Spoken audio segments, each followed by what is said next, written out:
একটা মেয়েই পারে একটা ছেলেরে ভালো বানাইতে, একটা মেয়েই পারে একটা ছেলেরে নেশার জগতে ঠেল্লা দিতে। মানে ওর জিন্দগি তামাম। মানে যারে ধরবো আরে ভালোভাবে ধরবো, আর যারে না ধরবো ওরে ধরবই না। ধরবোই না। মানে যারে কাকড়া দিব ওর তো কাকড়া দিব, আর যারে না দিব ওরে কামড় দিয়া দিয়া ছাড়বো। মানে ওই ব্যক্তিটা তিলে তিলে মরবো ভাই। মায়া এমন একটা জিনিস, কারো মায়া না আটকা, যদি নিজের মায়া আটকেন না ভাই, সারাদিন কি জানেন ঘুমের দিন হারায় যেতে পারবেন। আর যদি মায়ের ভিত্তি আটকা যান, আপনার রাত্রে ঠিক মতন ঘুমটা হইবে না, আপনার চেহারা ভেঙে যাইবে, ফেস নষ্ট হয়ে যাইবে। আপনি নেশা করেন না, তাও আপনার কইবো কি জানেন, নিষিদ্ধ। ওই জানি কি জানি খায় আর ওই চাপা নেশা মামা করে। ভেঙে যেতেছে, হ্যাঁ। বড় ধরনের নেশা করে। আসলে ভাই নেশা করে না, ওই ছেলেটা ঘুমাইতে পারে না প্রতিদিন রাত্রে, কিছু মায়ের কারণে।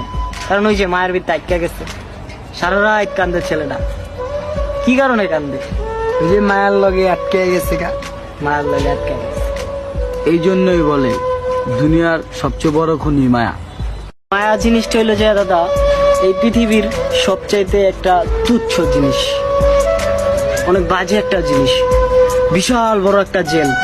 যে জেলে একবার আটকা পড়লে কারো কোনো সাধ্য নাই, কোনো কোর্টের সাধ্য নাই যে ওই জেল থেকে আপনারা বাইর করবে। মায়া এমন একটা জিনিস, রাইট? এই মায়ার ভিত্তি যদি আজকে আপনার আটকা যান না ভাই, আপনি জীবনে ভাই কিচ্ছু করতে পারবেন না ভাই। আপনার খালি পিছেই টানবো ভাই, সামনে আর বাড়াইতেই পারবেন না। আর এই মায়া জিনিসটাই একটা ছলনাময় নারী দিয়া যায় একটা পোলার লাইফে।